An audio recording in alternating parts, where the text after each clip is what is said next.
The silence of deep space is a physical presence. It's not just an absence of sound, it's a weight, a vast cold emptiness that presses in on the hull of your ship and the corners of your mind. On the ISV Odyssey, a long-range botanical research vessel, we were supposed to be the masters of that silence, filling it with the gentle hum of life support systems and the quiet, purposeful work of science. But for the last 3 cycles, the silence had felt different.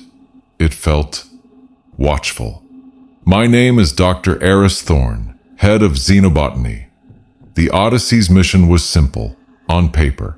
Survey the flora of Kepler 186f, an Earth-like exoplanet orbiting a dim red dwarf star.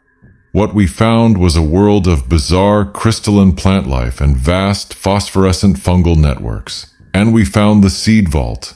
It was a structure, or perhaps a living organism, that defied categorization. A colossal obsidian monolith, half buried in a plain of violet grass pulsating with a soft internal light. It was covered in intricate swirling patterns that seemed to shift when you weren't looking directly at them. Our initial scans revealed it was a repository, a library of genetic material from thousands, maybe millions of extinct plant species from across the galaxy. It was the greatest xenobotanical discovery in human history. We called it the cornucopia. Our mission parameters changed instantly. We were no longer just surveyors, we were archivists. Our directive was to study, to catalog, and, if possible, to extract samples. That was our first mistake. The second mistake was sending in the extraction team. I argued against it. The patterns on the monolith's surface weren't just decorative. They were a language, a warning. I'd spent weeks trying to decipher it, and the only consistent meaning I could derive was a single, repeating concept: containment, preservation, do not disturb. Command overruled me. The potential benefits, drought-resistant crops, medical breakthroughs, entirely new biochemistries, were too great. A team of 4, led by the ever-ambitious Commander Valerius, suited up and crossed the threshold into the monolith. I watched from the lander's cockpit, my stomach a knot of dread. For the first hour, their biosigns were stable. Their voices, piped through the comms, were full of wonder. "The walls are breathing, Eris," Dr. Petrova, our geologist, whispered. It's like we're inside a living lung." Then, the silence from the monolith changed. The soft, internal glow flickered, then intensified to a blinding emerald radiance. Alarms shrieked in the lander. "Valerius, report! What's happening?" I yelled into the comm. No response, just static, and beneath it, a new sound. A low, resonant hum that made the very bones of my skull vibrate. Then, one by one, the biosigns on my monitor flared and then flatlined. Heart failure, neural cascade. The readings were nonsensical, violent. The last thing we heard was Petrova's voice, stripped of all wonder, filled with a primal, gut-wrenching terror. "It's awake! The Keeper is—" The transmission cut out. We lost them. All of them. The monolith's entrance sealed itself, smooth and seamless as if it had never been there. We were ordered back to the Odyssey, our mission a catastrophic failure. We mourned. We filed our reports. We began the long, somber journey home. But we didn't come back alone. It started subtly, a faint, sweet, almost cloying scent in the ventilation system that the filters couldn't purge. Lieutenant Chen, our botanist, was the first to notice the growths. Tiny, crystalline mosses, like frost made of emerald and amethyst, appearing around air vents and water reclamation units. They were beautiful, and they were growing at an impossible rate. We tried to remove them. They resisted lasers and plasma torches, their crystalline structure hardening under attack. When Ensign Davis tried to scrape a patch off a bulkhead with a crowbar, the moss lashed out. A tendril, sharp. That's when we understood. We hadn't just lost 4 people on that planet. We had brought a piece of the vault back with us, a stowaway, a defender. We called it the Keeper. The Odyssey was no longer a ship. It was a battlefield. The Keeper was systematically and intelligently terraforming our environment. It wasn't hostile in the way we understood. It didn't hate us. It was preserving us, absorbing us, adding our biological distinctiveness to its collection, just as it had done with the flora of a million dead worlds. The moss spread, becoming forests of sharp, glittering fronds that clogged corridors. The air grew thick with alien pollen that caused vivid, waking nightmares of vast, silent forests under alien suns. The ship's AI began to malfunction, its logical pathways being overwritten by the Keeper's strange, organic programming. Lights would flicker, and the hum of the engines would sometimes resolve into that same low, resonant tone we'd heard from the monolith. I became a prisoner in my own lab, using my botanical knowledge in a desperate, futile attempt to find a weakness, an herbicide, anything. But this wasn't a plant as we knew it. It was a concept given form, a law of nature from a different universe, one where life's purpose was not to proliferate, but to curate, to collect, to keep. One night, the door to my lab hissed open. I grabbed a laser scalpel, my heart hammering. It was Commander Valerius, but it wasn't. Not anymore. His body was there, his features recognizable, but he was reconfigured. His skin was translucent, revealing a network of glowing green filaments where his veins should be. His eyes were pools of solid, featureless emerald. Crystalline growths erupted from his shoulders and spine, like a grotesque, beautiful armor. He moved with a strange, fluid grace that was utterly inhuman. "Eris," he said, and his voice was a chorus, the hum of the ship and the rustle of leaves and the whisper of 1,000 dead worlds. "The collection is incomplete. The Keeper requires the curator." He took a step forward, a tendril of glowing crystal unfurling from his wrist like a vine. "You understand the specimens. You will help them sleep. You will help them remember." I backed away, the laser scalpel trembling in my hand. The Keeper hadn't just killed my crew, it had recruited them. And now, it had a job opening. For me. The thing that had been Commander Valerius advanced. Its steps silent on the metal deck plating that was now veined with pulsing emerald moss.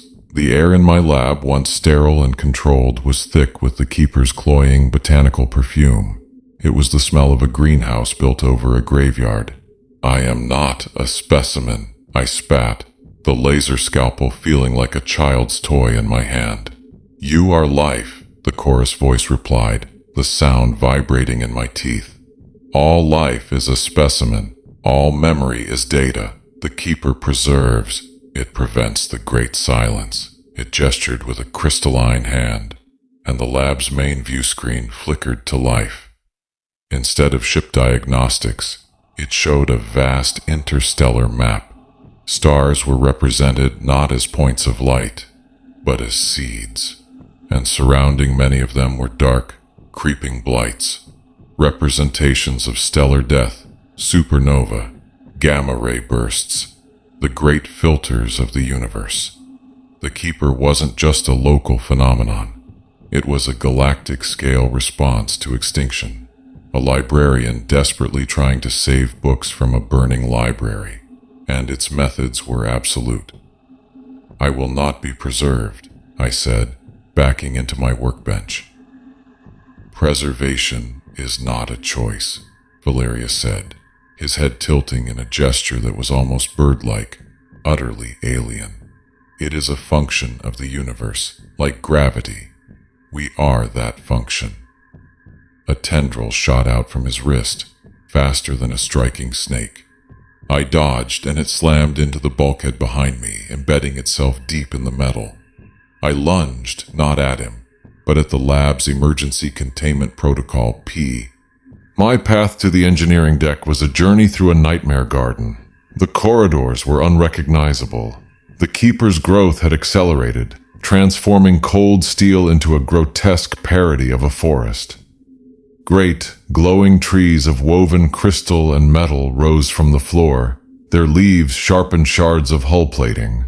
The air, what little was left that was breathable, was thick with floating spores that glowed with a soft, malevolent light. I saw other crew members, or what was left of them. Ensign Riley was half merged with a wall, her face a mask of serene peace, her mouth open in a silent scream as tiny, glowing flowers bloomed from her eyes. Lieutenant Commander Vance was a standing pillar of amber-like resin, his expression frozen in a moment of terror, his body a display case for the Keeper's collection. The ship's AI was fully compromised. As I navigated the alien jungle of the main corridor, the ship itself fought back. A section of the crystalline trees ahead of me shifted, branches lashing out like whips. I ducked and weaved, my environment suit tearing in a few places. The comms in my helmet crackled, but instead of static, it was the Keeper's voice, the chorus of the dead, whispering directly into my mind. Join the stillness, Eris Thorn. Your knowledge will be a root in the great memory. Your fear will be compost for new growth. I'd rather be dust, I grunted, firing my plasma cutter at a thick, root-like tendril blocking an access hatch. I finally reached the engineering deck. The core chamber was the heart of the transformation. The matter-antimatter containment field was still active, a raging sun of energy at the center of the room, but it was now caged by a web of pulsating, organic-looking crystal that siphoned its power. The Keeper was using our own engine to fuel its growth. My goal was the manual overload console.